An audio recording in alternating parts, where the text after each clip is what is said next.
¿Corrió? Sí, doctor. Entonces vamos a empezar. A ver, les decía que hoy vamos a hablar del sistema nervioso autónomo, que aunque no estamos a la par con la práctica, definitivamente va a ser un tema que se va a tocar esta semana. Es decir, que sí o sí lo vamos a ver. El sistema nervioso autónomo, a diferencia de lo que han aprendido hasta ahora, no va a tener un sustrato tangible. Significa que él va a estar un poco disgregado, va a ser algo muy parecido a la formación del sistema reticular, que tiene un origen que no puede ser visto macroscópicamente, sin embargo clínicamente se expresa muy bien, y que conforme él va ascendiendo, pues se difumina, se mezcla con el resto de la fibra. Bueno, pues algo parecido va a suceder en el estudio del sistema nervioso autónomo, que va a tener un componente central y otro periférico. Él va a ser el sistema sobre el cual van a centrarse especialidades médicas como por ejemplo la anestesiología. Todos los actos farmacológicos que se implican en la acción anestésica son basados en el efecto sinérgico o antagónico que van a tener ciertos tipos de medicamentos en el sistema nervioso central, y eso obviamente lo van a manejar los anestesiólogos. Significa que ellos, más allá de trabajar con el sistema nervioso, trabajan con una parte específica del sistema nervioso, que sería el sistema nervioso autónomo. Él va a estar ampliamente disperso no sería la palabra, localizado en el eje cerebroespinal, ¿verdad? Vamos a encontrar estructuras jerárquicas del sistema nervioso autónomo en el cerebro, específicamente en las estructuras subcorticales, talámicas. De ahí vamos a bajar, vamos a encontrar que en el puente y las estructuras amigdalinas y periamigdalinas hay otros centros de integración neurovegetativa. Y por último vamos a encontrar la representación espinal en los segmentos torácicos en adelante hasta el segmento lumbar para el sistema nervioso simpático, y para el sistema nervioso parasimpático vamos a encontrar una representación periférica, no, una representación espinal a nivel de los segmentos sacros. Ese va a ser el sistema responsable de mantener un concepto que ustedes conocen muy bien de fisiología, que sería la homeostasis, ¿verdad? Que sería un equilibrio entre las funciones internas y externas. Va a jugar un papel predominante para mantener ese equilibrio, la presencia de una serie de factores que se conocen como reflejos vagales, que pueden ser de tono simpático o de tono parasimpático. En cualquiera de los casos, se va a hacer patente de forma cotidiana el efecto o la repercusión que tiene sobre la salud el sistema nervioso autónomo cuando hablamos de elementos como el control, mantenimiento y regulación de la presión arterial, el control de la temperatura corporal, tanto por mecanismos del medio interno como por mecanismos reguladores del medio externo, como la sudoración, elementos fisiológicos como la emisión de montorios, cuando hablamos de la defecación, de la micción. ¿Por qué? Porque necesariamente va a estar implicado el sistema nervioso autónomo en el fenómeno de relajación o contracción, a voluntad o no, de los esfínteres. Entonces, de forma general, esos serían los elementos que hacen relevante fisiológicamente al sistema nervioso autónomo. A diferencia de otras funciones del sistema nervioso que ya hemos estudiado en el parcial pasado, hay algunas características que lo hacen a él muy peculiar y que están relacionadas con su velocidad de respuesta, ¿verdad? Si nosotros comparamos la velocidad de respuesta en un reajuste fisiológico del sistema nervioso autónomo con la velocidad de respuesta motora de un estímulo sensitivo, nos damos cuenta que el estímulo autónomo supera enormemente la velocidad de respuesta motora de un estímulo sensitivo. Entonces, una de sus principales características radicaría en la rapidez y la intensidad con la cual las funciones viscerales se expresan a la hora de mantener lo que ya habíamos dicho en la parte anterior, que ustedes conocían como homeostasis. Ella responde de 3 a 5 veces mucho más rápido a la hora de ajustar a la hora de ajustar funciones que pueden comprometer la vida, como la frecuencia cardíaca y el sostén de la tensión arterial, que la respuesta que se demora en dar en una electromiografía un estímulo sensitivo. Si yo a usted lo pincho sin pensarlo, como respuesta motora, usted va a retirar el brazo del sitio donde está siendo puncionado. ¿Por qué? Porque está respondiendo de forma motriz a un estímulo nociceptivo sensorial. Bueno, pues esa respuesta es entre 3 y 5 veces más lenta que las respuestas que se pueden establecer en circuitos neuronales neurovegetativos, ¿verdad?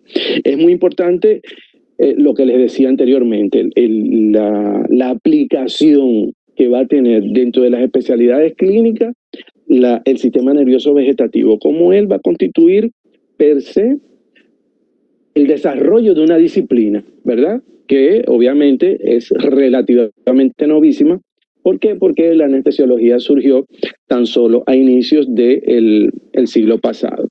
Tal y como les decía, no existe un elemento jerárquico, como por ejemplo cuando tú dices el sistema motor está jerarquizado en primera instancia por el lóbulo frontal, y dentro del lóbulo frontal tú eres capaz de localizar una estructura como el área prefrontal o el área motora primaria que jerarquice movimiento. Bueno, pues en el caso del sistema nervioso autónomo está difuminado, pero y eso hace que no podamos encontrar un sitio exacto, a pesar de que con la evolución de la neurofisiología se ha logrado encontrar lo que parecería comportarse como un cerebro autónomo que se encuentra localizado en el hipotálamo, y que más adelante mencionaremos cómo se distribuye, ¿verdad? Entonces, la mayoría de esas funciones se van a encontrar en un estado de sinergia. ¿Qué significaría el término sinergia? Es una especie de simbiosis de antagonismo, ¿verdad? Cursan simultáneamente las dos partes del sistema nervioso en cada acción.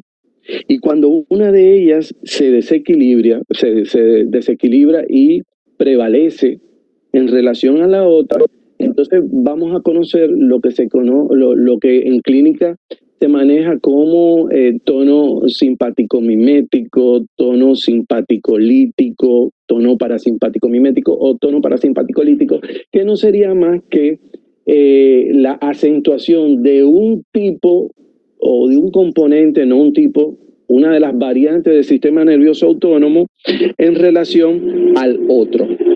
Entonces, entrando ya en el elemento anatómico como tal, reconoceremos a partir de hoy como un ente jerárquico, regulador en alguna medida, al hipotálamo, que controlaría todas las funciones vitales, y su papel más relevante estaría en que él tendría un efecto directo del control de las funciones vitales a través del sistema nervioso autónomo, pero eso lo hace más relevante. ¿Por qué? Porque está necesariamente implicado con la regulación del sistema endocrino, elemento que completaremos al final de este parcial cuando hablemos de endocrino como tal.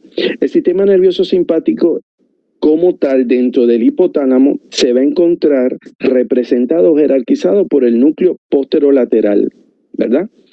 Los estímulos de la zona posterolateral, del núcleo posterolateral del hipotálamo, van a generar lo que se conoce como una descarga adrenal o una descarga simpaticotónica. Significa que la estimulación de esa área del sistema nervioso va a multiplicar exponencialmente los efectos fisiológicos que tiene el sistema nervioso simpático a través de la adrenalina y la noradrenalina en todos los sistemas corporales.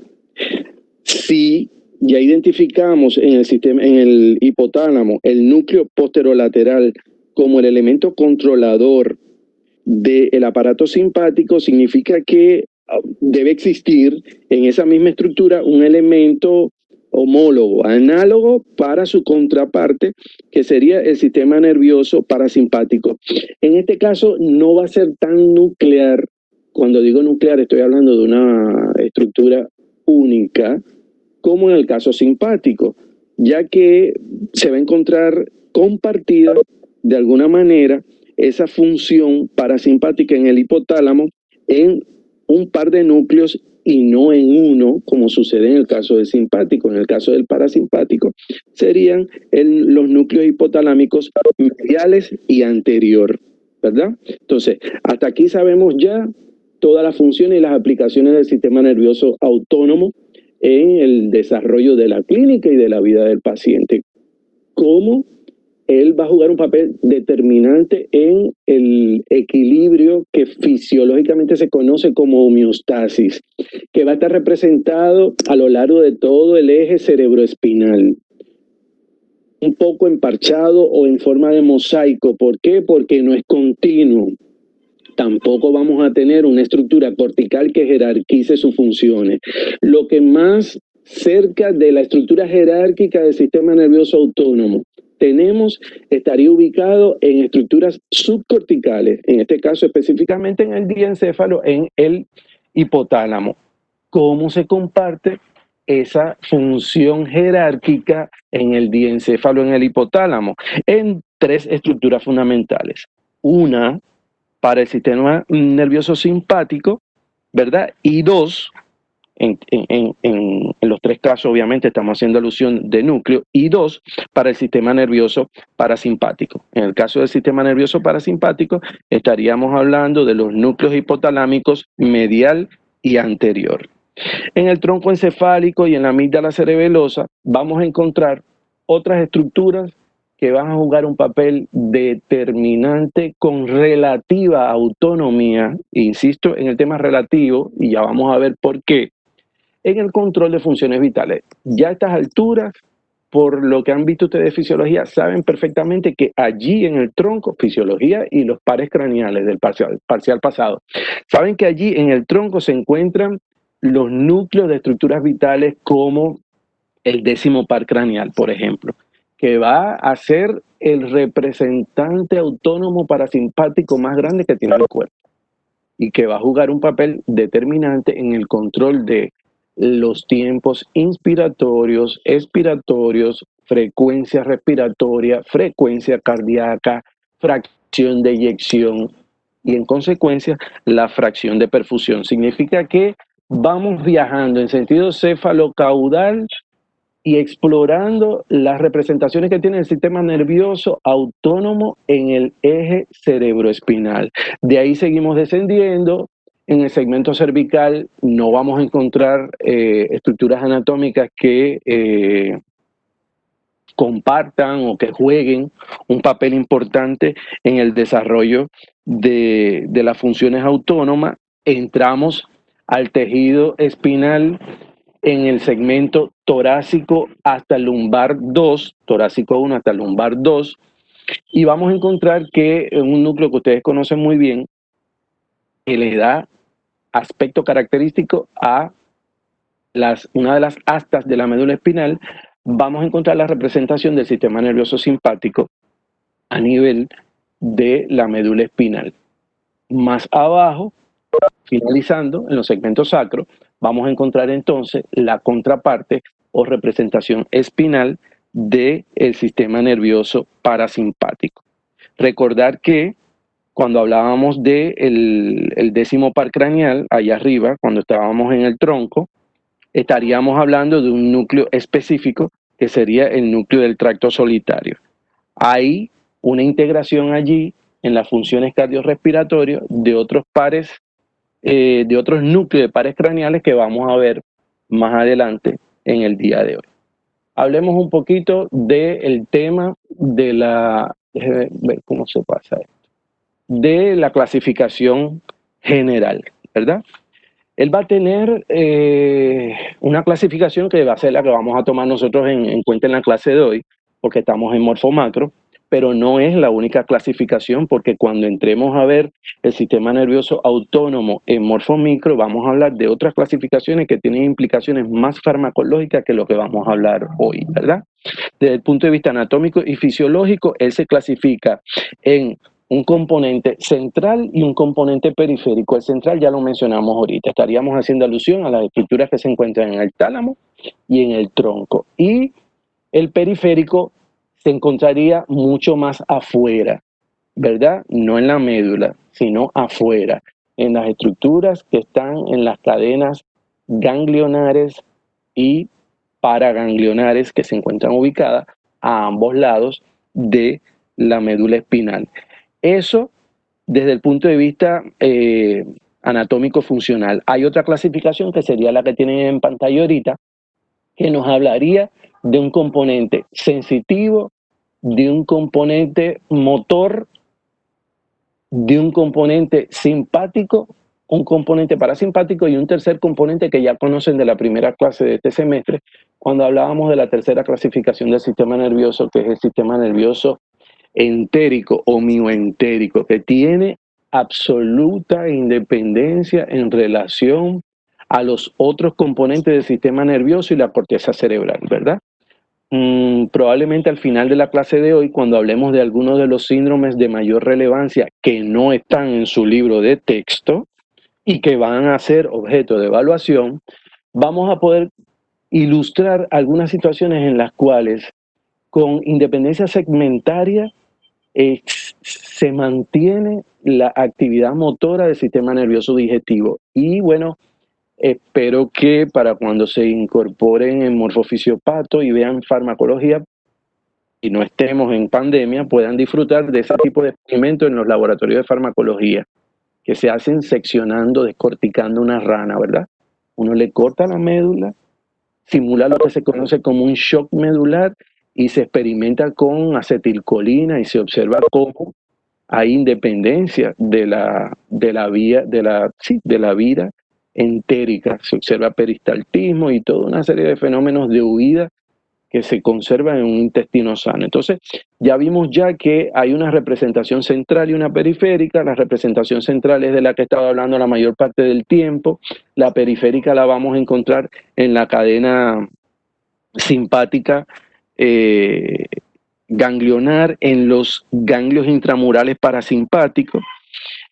Desde el punto de vista de su fisiología, también se clasifican en simpático, parasimpático y una clasificación especial que se conoce con el nombre de sistema nervioso mioentérico. El sistema nervioso autónomo, a diferencia de lo que ya conocíamos cuando hablábamos de motor y sensitivo, va a ser mixto, ¿verdad?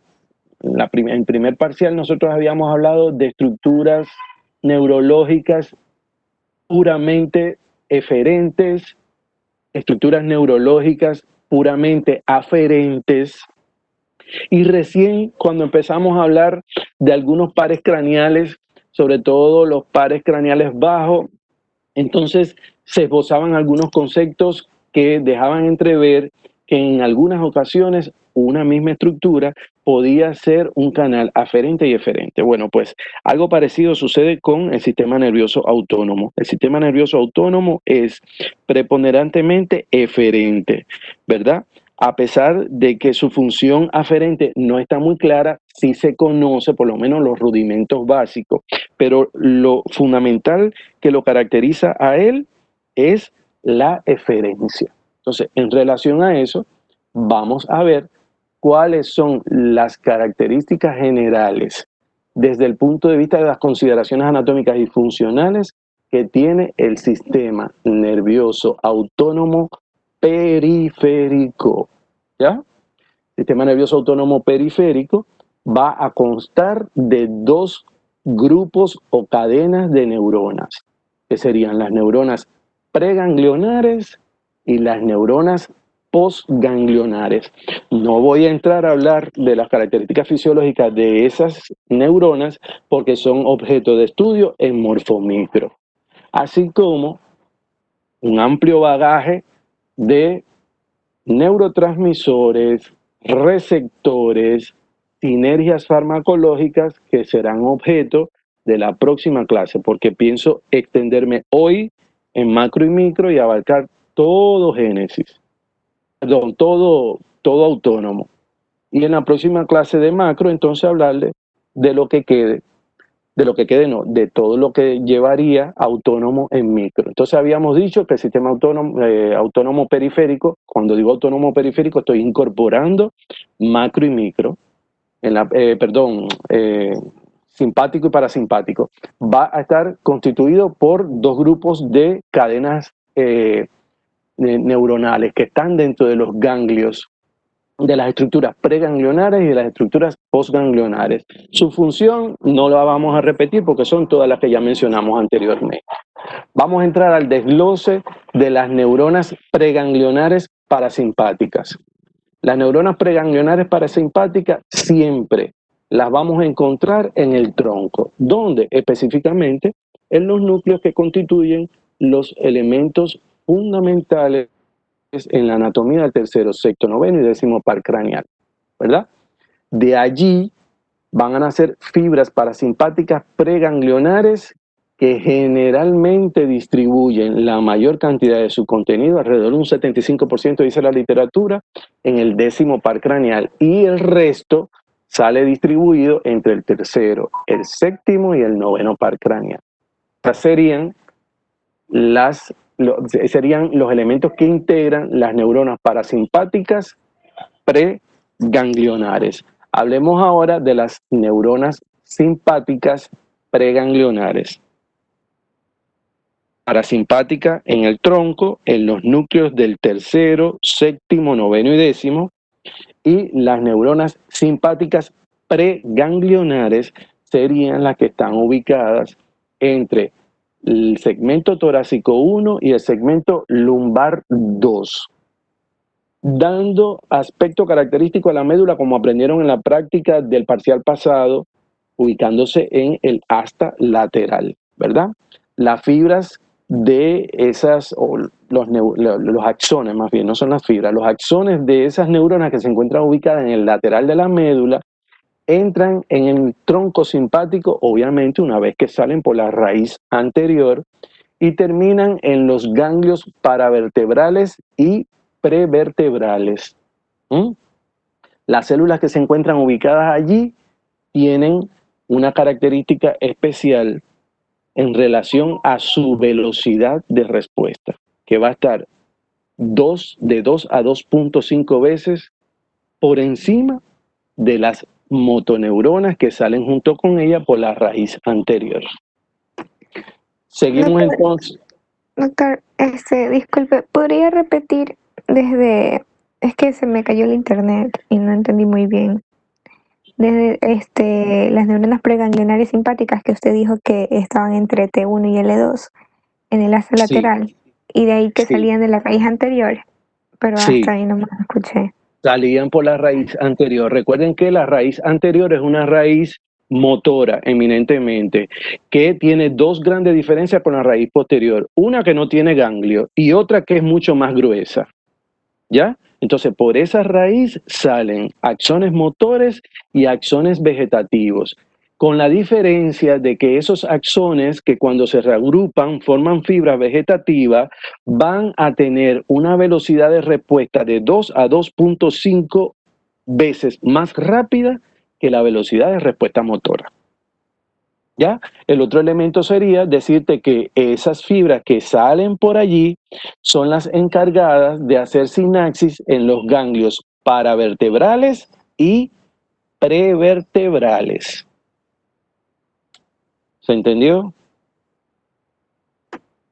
Sí, doctor, gracias. Seguimos. Neuronas parasimpáticas postganglionares. Ya hablamos de las neuronas parasimpáticas preganglionares y de las neuronas simpáticas preganglionares.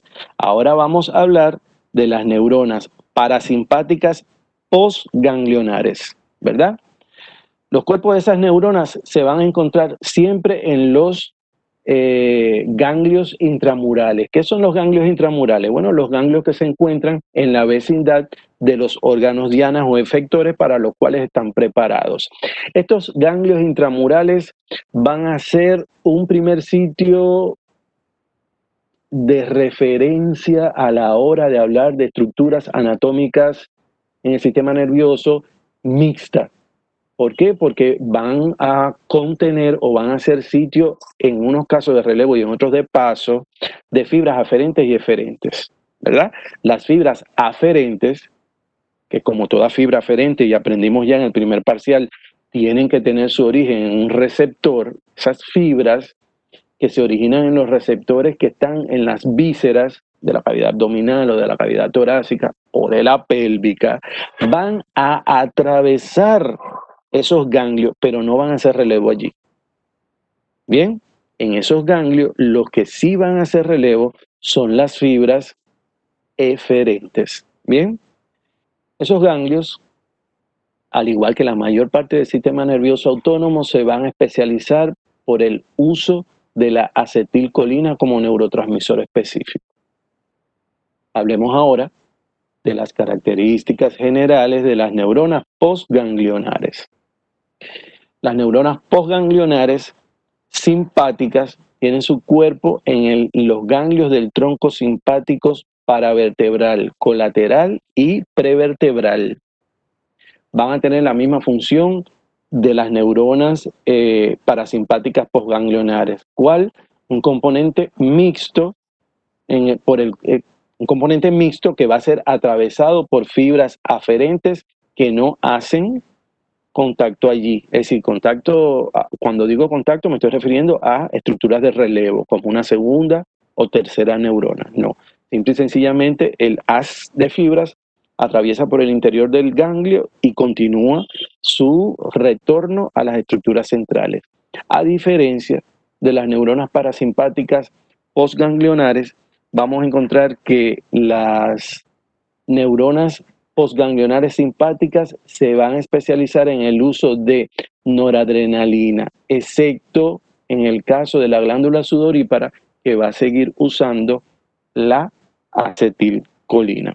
Bien, entonces de forma general, el neurotransmisor que mayormente representado está en el sistema nervioso autónomo es la acetilcolina, pero van a existir excepciones como el caso de las neuronas simpáticas postganglionares que usan la noradrenalina, exceptuando las neuronas simpáticas postganglionares que guardan la relación de inervación aferente con las glándulas sudoríparas. Avancemos aquí en esta diapositiva. Vamos a hablar del sistema nervioso simpático, que sería el elemento más, a lo mejor la palabra es espectacular desde el punto de vista fisiológico.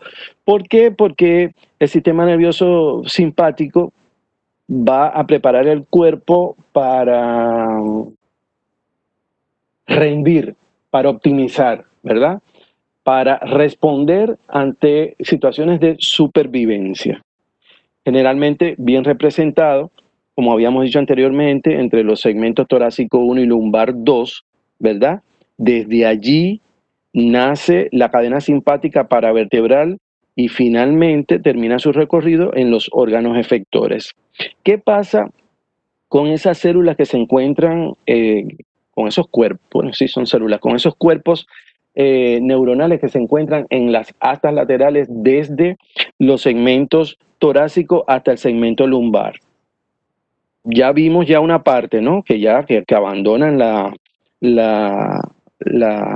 médula espinal junto con las fibras motoras por la raíz anterior. Esas fibras simpáticas preganglionares, cuando entran al nervio como tal, atraviesan el agujero de conjunción junto con él y en ese momento forman parte íntima de lo que se conoce como las ramas comunicantes blancas, que obviamente obedecen su nombre a la densidad de mielina que se encuentra forrando esa estructura.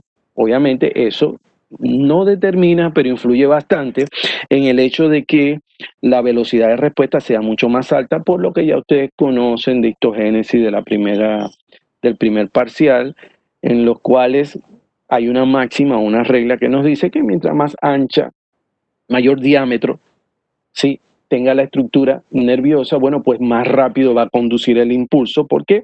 Porque los nódulos de Ranvier se encuentran mucho más distantes, más aislados entre uno y otro, y eso hace que se maximice la velocidad. Una vez que sale de ahí, se dirigen a la cadena paravertebral, ¿verdad? A través de de esa raíz con esos, aquí lo tendríamos, ramos comunicantes anteriores, que son comunicantes blancos, perdón, que son los que corresponden a la raíz anterior de la médula. Una vez que sale de ahí, puede tener 3 destinos finales. Uno puede ser que haga sinapsis con neuronas postganglionares del ganglio simpático al mismo nivel. Que aquí esto no me dejaría, bueno, no sé cómo quitar esto, me da miedo sacar a alguien de ahí. El hecho es que sería aquí. Este sería el ganglio del propio nivel de la metámera. Ese sería un elemento. El segundo puede ser que se dirija hacia arriba y hacia abajo y hacer sinapsis con otros niveles de la cadena. Y eso les debería evocar un recuerdo. Ahora voy a parar yo la clase y voy a hacer la clase muy dinámica. Alonso.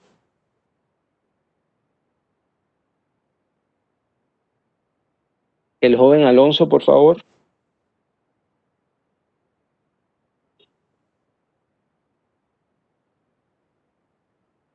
Él no es del D, doctor. No es del D. Listo. Un voluntario del D. Somos C nosotros, doctor. El C. Perfecto. Alonso es del D, nosotros somos Alonso del D. Perfecto. Sí, este es un paralelo muy amado por mí. Perfecto. ¿No hay voluntarios? No se están evaluando. Vamos a hacer la clase dinámica. Diab. Dígame, doctor, presente. Diab, perfecto. Ya sabemos que hay una primera opción, ¿verdad? Esa primera opción ya vimos ya que era salir por el ramo comunicante blanco y hacer sinapsis con el ganglio que está a nivel de la metámera. La segunda opción es que en vez de hacer sinapsis y detenerse aquí en el ganglio, la fibra puede subir o bajar. Y yo pregunto, ¿qué estructura del primer parcial usted estudió que tiene funciones similares?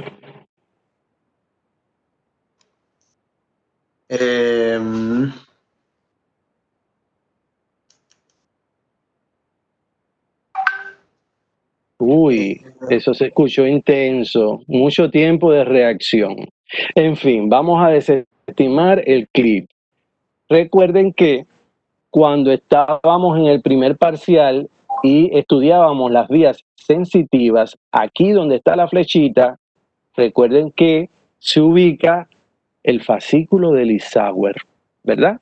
El fascículo de Lissauer habíamos dicho que clínica y anatómicamente va a tener su importancia en que él conecta las estructuras de las metámeras superiores y de las metámeras inferiores, específicamente 2 metámeras arriba y 2 metámeras abajo. Bueno, pues algo parecido es lo que va a suceder aquí con las estructuras del sistema nervioso autónomo en la segunda opción de relevo. Una primera opción en el ganglio de la metámera al nivel, una segunda opción que puede ser que suba un par de traveses o que descienda un par de traveses. ¿Para qué?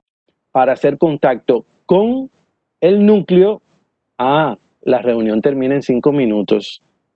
Significa que cuando se termine esta clase, ustedes vuelven a entrar en ese mismo link y nos conectamos. ¿Ok? Entonces, la segunda opción es que haga contacto con 2 estructuras arriba y 2 estructuras ganglionares abajo. La tercera opción sería recorrer, ¿verdad? Viajar distancias variables dentro de la cadena simpática y abandonarla sin hacer sinapsis de ningún tipo. Por ejemplo,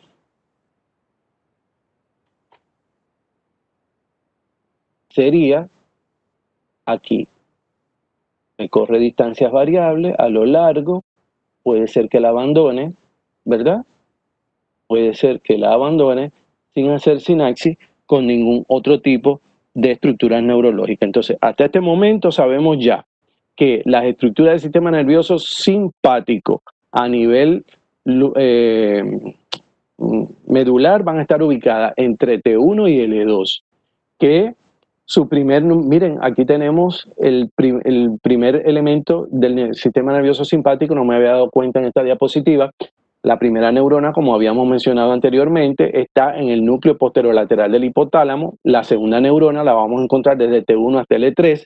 Y la tercera neurona la vamos a encontrar en estos ganglios que están representados aquí, ¿verdad? Que serían los ganglios de la cadena simpática, que las neuronas, las segundas neuronas que están aquí en el asta lateral se comunican con el ganglio a través de los ramos comunicantes blancos. Del ganglio en adelante salen ramos comunicantes grises, que evidentemente se llaman grises porque no tienen mielina. Que existen tres opciones de ruta, por decirlo de alguna manera, de conexión. Una primera opción cuando sale el ramo comunicante blanco y hace sinapsis aquí con la primera neurona, que se encuentra en el ganglio paravertebral. Una segunda opción cuando en vez de hacer sinapsis sube uno o dos ganglios arriba o baja uno o dos ganglios más. Y una tercera opción es continuar su recorrido sin hacer sinapsis en ninguna de las estructuras neurológicas. El cuerpo de las neuronas postganglionares se localiza tanto en los ganglios simpáticos como las estructuras satélites paravertebrales, ¿verdad? Y de allí siempre van a terminar dirigiéndose a los órganos efectores. Recordar que esas fibras simpáticas siempre van a viajar por los nervios somáticos. Recuerden que los nervios somáticos en este caso serían los nervios raquídeos, que ya aquí estaríamos hablando de un nervio raquídeo, porque fíjense cómo esta es la raíz posterior o sensitiva y esta es la raíz anterior o ventral o motora, y donde se fusionan nace el nervio, ¿ya? Avancemos entonces. Las fibras simpáticas originadas en el segmento torácico 1 generalmente siguen la cadena simpática hacia la cabeza. Insisto, esto es fundamental. Las fibras simpáticas que se originan en el segmento torácico 1, generalmente cuando llegan aquí, siguen su recorrido directamente hacia la cabeza. Las que nacen en T2 siguen su recorrido hacia el cuello. Las que están entre T3 y T6 se distribuyen en el tórax. Las que están entre T7 y T11 al abdomen, y las que están de T11 a L2 se encuentran dando inervación a las estructuras de las extremidades inferiores. La cadena simpática cervical, como habíamos mencionado anteriormente, va a estar ubicada por fibras que se encuentran en el elemento lateral o en el asta lateral, por fibras que nacen del asta lateral, porque allí es donde están los cuerpos, entre T1 y L2. De T1 a T5 dan origen a tres ganglios fundamentales, que serían el ganglio cervical superior, cervical medio y cervicotorácico. ¿Ya? Repito,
¿Todavía no se ve nada, chicos?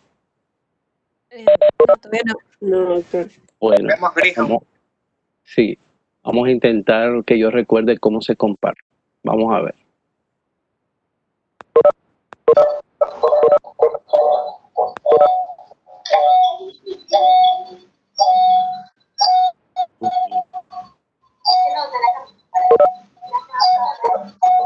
¿Qué?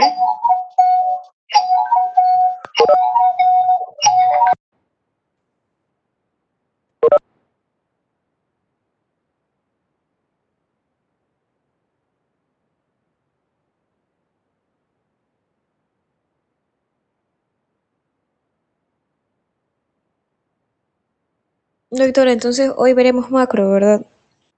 Hoy va a ser puro macro. Ahí.